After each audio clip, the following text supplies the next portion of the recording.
કાળઝાળ ગરમીમાં શું તમે પણ થાક અને ડિહાઇડ્રેશન અનુભવો છો? તો ચિંતા નહીં, આયુર્વેદ પાસે છે તેનો સચોટ ઉપાય. સૌથી પહેલું છે ફ્રીજના બરફવાળા પાણીથી બચો અને માટલાનું પાણી પીવો, અને તેમાં પણ ખાસ કરીને વરિયાળી અથવા તો ગુલાબ જળ ઉમેરો, જે તમારા પિત્તને શાંત કરે છે. બીજા નંબર ઉપર છે ઉનાળામાં ખાસ કરીને વધારે પડતું તીખું, તળેલું, મસાલાવાળું અને ખાટું ખાવાનું ટાળો, કારણ કે એ તમારા શરીરમાં ગરમી વધારે છે.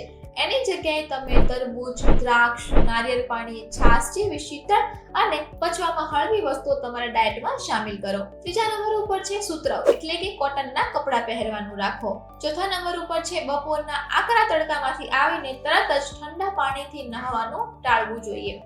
તો આવી જ રીતે આયુર્વેદિક જીવનશૈલીને અપનાવો અને ગરમીને સરળતાથી માત આપો. વધુ હેલ્થ અને આયુર્વેદિક ટિપ્સ માટે અમારા પેજને ફોલો કરો.